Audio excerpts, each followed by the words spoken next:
I can hear the caffeine buzz. Very good.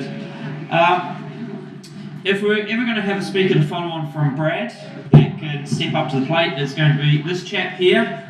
We're going to move from organisational psychology to organisational sociology with Dr. Andrew Dickson here from Massey University.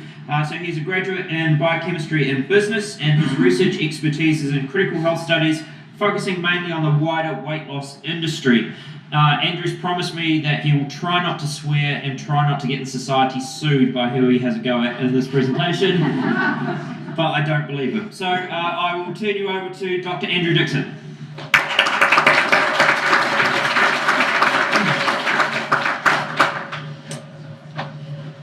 Hello everyone, it's absolute pleasure to be here with so many people and with such a location. So kia ora, thank you for coming to listen today. I am an academic, and as part of my kind of job I've decided to foolishly write a book, and this is chapter 2 in a very draft format. So please excuse me in the sense that I'm kind of testing some ideas out on you. So I really welcome the feedback, and I will do my best not to swear or to slander, both of which I have been accused of in the past. Okay. So my purpose in this presentation is to think a little bit about how the heck we managed to find ourselves living in a society that holds health at all costs above almost everything else. So my hope is that by unpacking the economic dream as it relates to health and wellness, and specifically by trying to place those of us living in the global West in the context of the lived nutritional realities of the rest of the world. Okay, so this first part I've called liberal individualism qua neoliberalism, and that's the last time I'll use those terms. There is certainly no doubt that we're living in paradoxical times, nutritionally speaking, that is. We have a situation where about, I think, 10 enormous multinational corporations produce pretty much everything that's prepackaged in a supermarket, served mainly to the 1.2 billion people living in the global West. These corporations, what you may not know, you're probably fairly suspicious of, these corporations tend to buy up food startups as soon as they achieve what we in the business world would call scalable success, regardless of what they produce. Because their goals, of course, have nothing to do with nutrition and everything to do with maximizing profit. Simultaneously, we have a global situation where around 2.2 billion people live on less than $2 a day, preventing them from buying literally anything produced by these multinationals. These people live a subsistence lifestyle, eating what is available and little else. So on this kind of stark canvas, the 1.2 billion in the global West are living increasingly anxious lives, racked with worry over exactly what to eat, and I'm using exactly there in quite precise terms. Armed with disposable income and almost unmediated choice, which Brad heralded a little earlier, they wander in, and I'm making a bit of a illusion here, but you understand, in a stressed state around supermarket aisles reading labels, hoping to see something that resembles the answer they desperately hope actually exists, but doesn't. Of course, the corporations know this, and they've developed elaborate mechanisms to extract the disposable income from the consuming public. You know what these mechanisms are. They're called marketing, right? Brad talked about those earlier as well. One of these techniques they produce is the production of new things that appeal to what has accurately been called, I think, neomania, the desire for the new. That is our call for the new. But I think it's perhaps a little more nuanced than just neomania. I think it's a call for not just the new, but the call for choice, and what the philosopher Renata Selexa will call the tyranny of choice. So companies then repackage reproduce and recombine the ingredients that have worked for them in the past in order to manufacture a choice. So these three things, do you all know what these are? Rations, burger rings, and twisties. I had a combination of these for breakfast. They're made of the exact same thing. They're all corn, vegetable oil, cheese flavour, salt, hydrolyzed soy protein, MSG, etc. They're pretty much exactly the same ingredients. Now, cashing in on an opportunity is part of the economic dream, right? We kind of understand that. It's sold as an integral aspect of economic life. You know, businesses and individuals all over the world strive to reach expanded customer bases, markets, by producing a steady stream of kind of new products and services.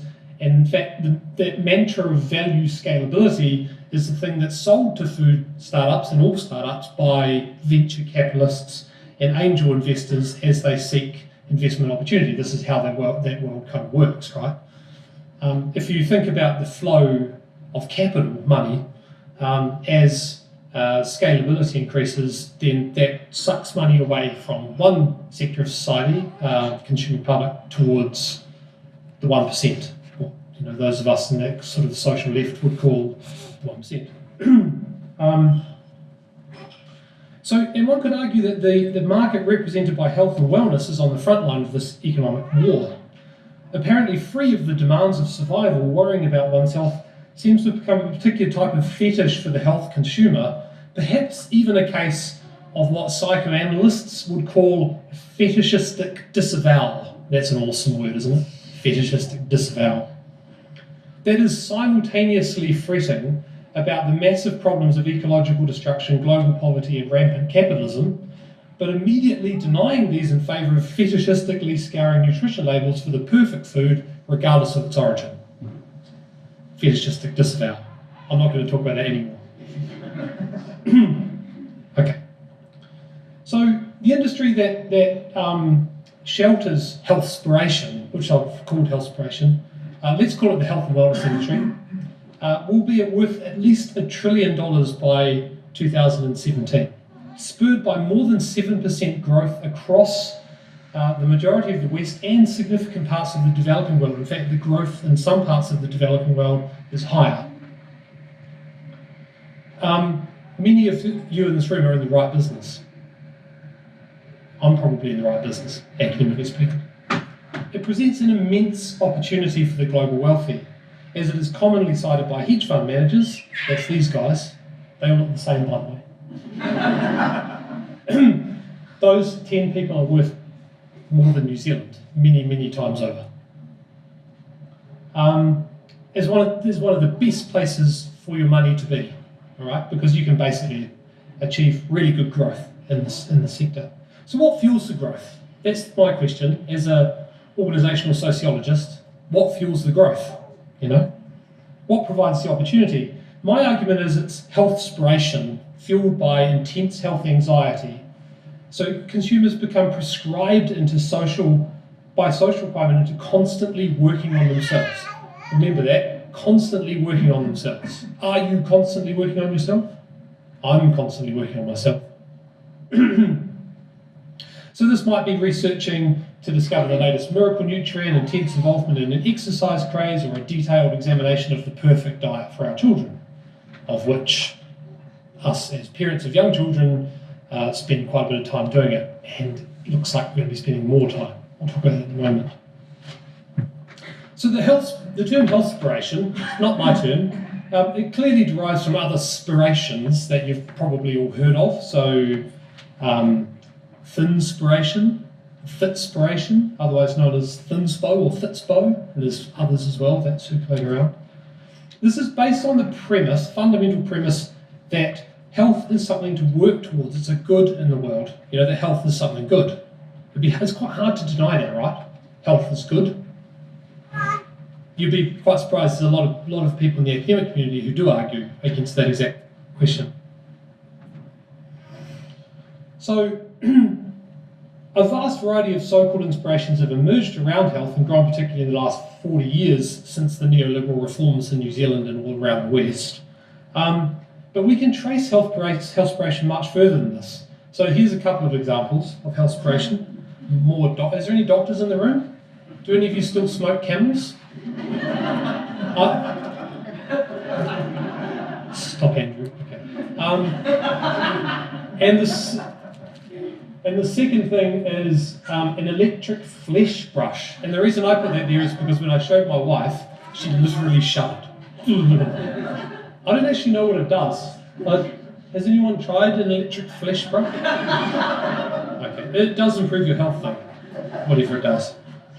So Healthspo, and I'm going to put up a couple of really lovely images that Brad has sort of predated. Here's my favourite ones. I've been doing Muay Thai kickboxing for 20-something years, and I always love the image of someone wearing glass like this. They look like they're about 20 pounds. They're just enormous. Sleep like a baby, eat like a nutritionist, which I would say, which one? Train like an athlete, which one?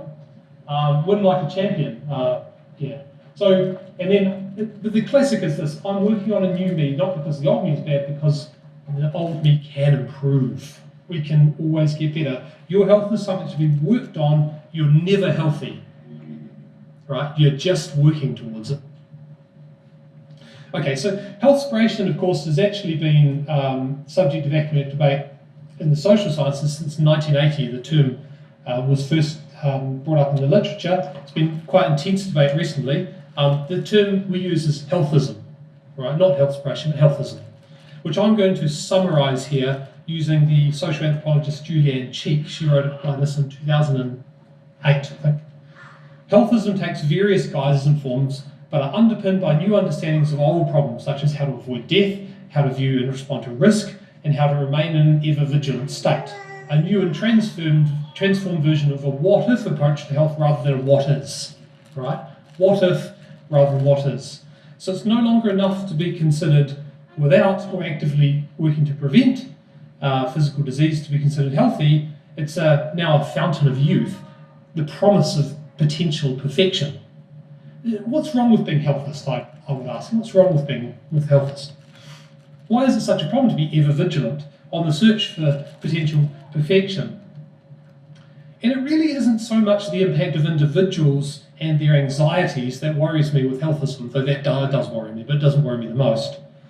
What I think is far more concerning is what's lost when we put our focus on health in favour of something else, when we think about it in this kind of way. I'm working on a new me. So here I'm going to try and bring in this concept called biopolitics. Okay, some of you may have heard it. Comes from this social theorist by the name of Michel Foucault, French philosopher. It's a fairly straightforward understanding of the way we can understand the relationships between society and people. So over many years, Foucault discusses the disciplining effects of power on the individual body, essentially the disciplining by a sovereign, think about it, disciplining by a sovereign, which used to be a king, but we can now call the state, and the agents of the state, all right? The disciplining of the body by the state to become useful and docile. The two really important terms are useful and docile, okay? And I can think here of three straightforward manifestations of this. Here I may piss some people off, so sorry. I may make some people slightly, but I might not. Okay, so let's start with the easy way. In the legal system, the threat of incarceration disciplines how individuals choose to behave, thankfully, right? Because we have a legal system, people probably don't burgle my house as much as they would if we didn't have a legal system. And in the psychologic and psychiatric clinics, the DSM, the Diagnostic Manual Statistic, I always get confused, that one where they have mental disorders, apparently, disciplines individuals via the diagnosis of disorders, and can now, for instance, diagnose children with a disease such as oppositional defiance disorder, which seems to me called being a child.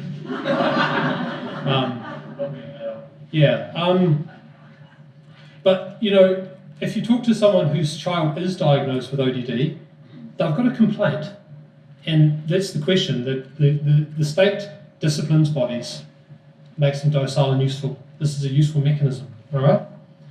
And this is maybe the most contentious one here. The educational regime of daycare, primary school, high school work, those things together, disciplines little bodies to become accustomed to working 40-hour weeks as big bodies. All right. So in New Zealand, for instance, we regularly see kids at 3 months going into daycare situations, and that regime disciplines them to work in a particular way later in life. There are good things about that. There are bad things about that. I'm not making a moral judgment here. When I've talked about this in some instances, I get a lot of reaction, particularly this image, because we always imagine 3 gorgeous little kids who are all nice and light. I say that, because this is how they're always portrayed. Painting here, which looks just slightly similar to what they would subsequently do later in life. I'm a play centre dad, by the way. It would be fairly straightforward to argue that healthism is another variant of a disciplining type of power, right? So one that circulates around the individual disciplining of diet and exercise, which absolutely happens, the state telling us what to do. But the story is actually more complex, and we need to reach for the concept of biopolitics here to help. So we've been talking about the disciplining of bodies. Now I want to talk about the regulation of populations. So not the state disciplining of a body, but the regulation of a population. So this is what biopolitics deals with, okay? And I'll unpack this a bit by considering the work of epidemiologists. Are there any epidemiologists in the room? There may be. No? That's good. So epidemiologists' job is actually really simple, and they would argue this, of course, because they have big statistical programs, they would argue make it very complex, but it's actually pretty simple. They crunch numbers and try and figure out what's happening in the population. Okay, so in our current society, this is a classic graph that you might get from an epidemiologist. I love this graph because it means that I'm okay. On the bottom here is body mass index, and on the top here is body fat. And this is for men.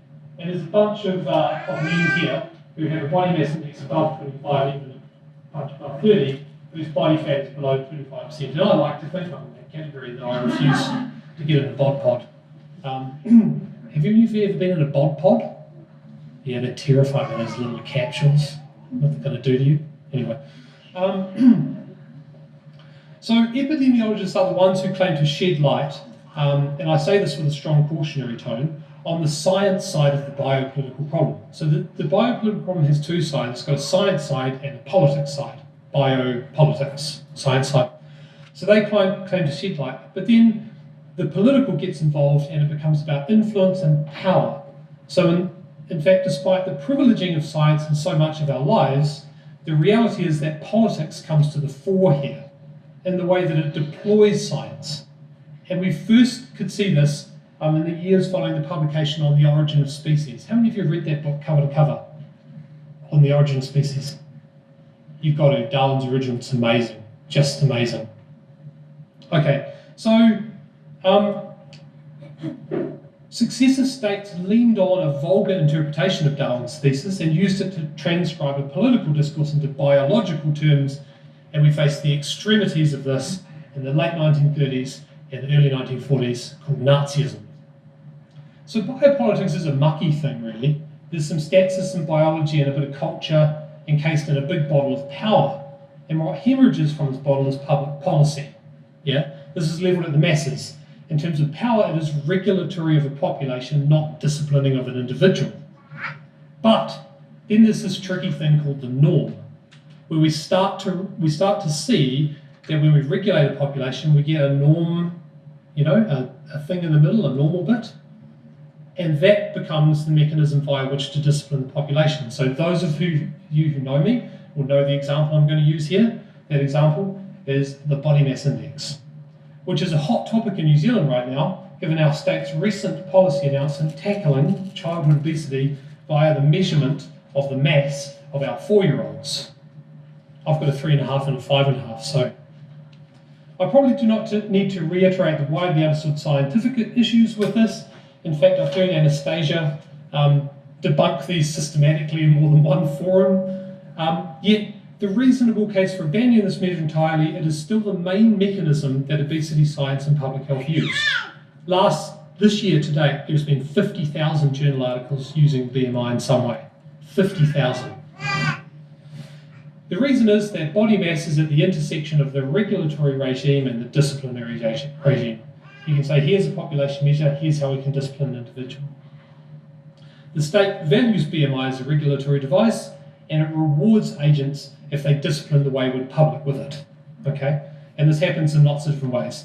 Now, I can think of some other examples of this, which I'm going to use now. Hopefully, I won't annoy too many more people.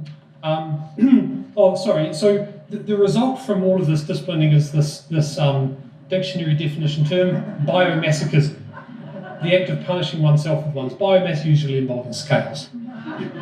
I was the first person to put this on Twitter, thus it is mine. So some more examples of this. Thigh gap, thinness in the female model body. Coalescing, do you like that, thigh gap? Yeah. I quite like the Freudian aspect of that. Glory muscles, six packs, and pec implants. Did you know you could get pec implants? I didn't know you could do. It's quite something.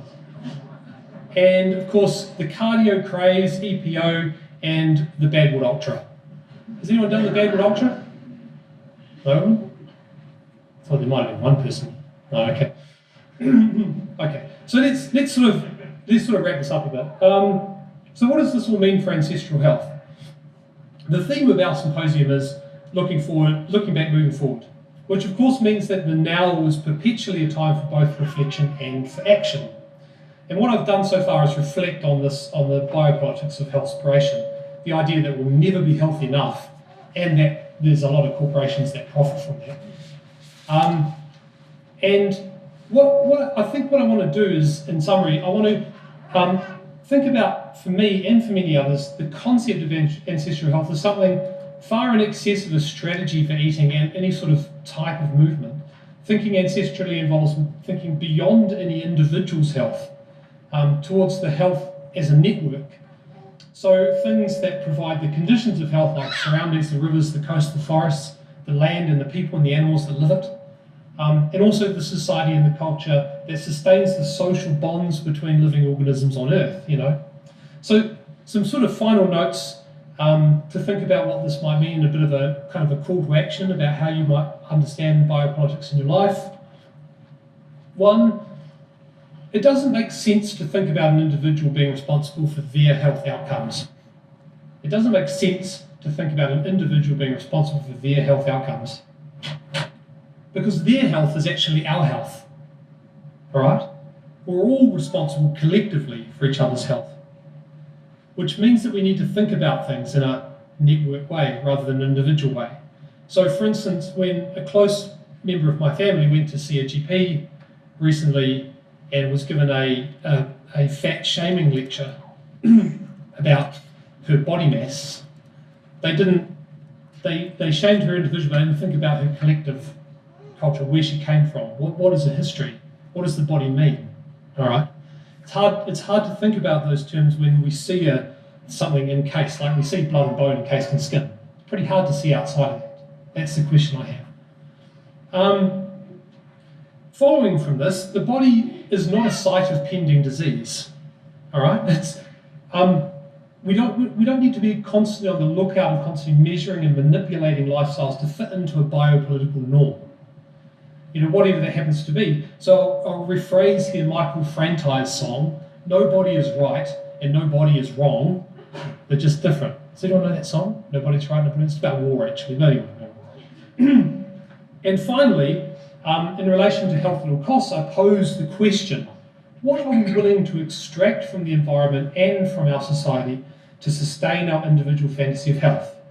For me, the answer has proven to be rather simple, though rather complex to arrive at, as little as possible, because some costs are just not worth it.